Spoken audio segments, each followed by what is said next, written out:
Hi everyone, it's 8:19 p.m. here in Indianapolis, and in just under 6 days my new book Pastorality is going to drop on Amazon Kindle. Before that happens, I wanted to share with you one of the shorter short stories in the collection, a sci-fi number called Light Rain, and I'll be reading that to you today. Here we go. Today, the deserts of the American Southwest were due for rain. The men who controlled the weather loved this day for all the backslapping and laughing and bonuses it got them. Few of them grasped the significance of their place in culture. They were engineers, living hundreds of miles away, in quiet suburbs valued in the low half-millions. They had families needing feeding, paychecks needing getting, corporate ladders needing climbing.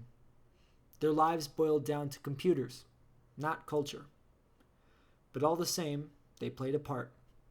Each year in the early morning hours of the spring solstice, they arrived at their modest office in the Center for Weather Control in Seattle and turned the eyes of their laser arrays towards the skies of Arizona, New Mexico, Nevada, Texas, and Oklahoma.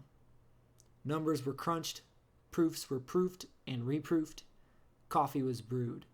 A few pictures were snapped. The office building turned its collective attention towards a singular point, like an orchestra waiting for a downbeat. Outside the weather office, dew dripped off the 10-block array of cloud-seeding weather lasers. Each laser consisted of a 2-story-tall piece of metal shaped like a thin cross and mounted on a rotating gimbal. A latticework of hanging wires connected one laser to another into cells of 100 lasers each. There were 10 cells at this particular office.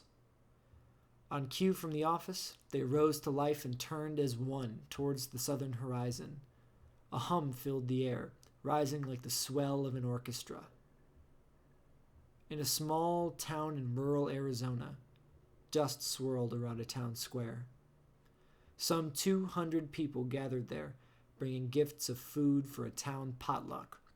They were all gathered around the square's central monument, a 2-story-tall piece of polished stone shaped like a thin cross set in a reflecting pool. On any normal day, the pool will have been full of water, but the town's mayor had ceremonially drained it the night before.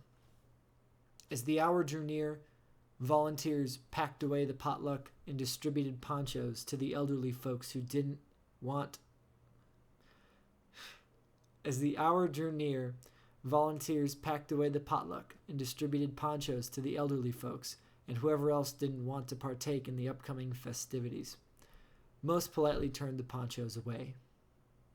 The minutes ticked down, and the square grew quiet, until only the wind and dust made any sound. The town tuned its collective attention to watch the northern horizon. A deep hum filled the air, rising like the swell of an orchestra. First came the clouds, dark and wild as a dream, and then an endless cascade of rain fell, sweeping from one side of the square to the other. Light rain. The words passed among the crowd in a cry of elation. Light rain, cleansing the air of dust, turning the paved streets into rivers, the ponchos pointless to stop the kiss of nature, children dancing in puddles, stomping and splashing and shrieking with joy. Light rain. The empty reflecting pool filled up and spilled over. Humanity, for a brief moment, placed its mark upon the land. The end.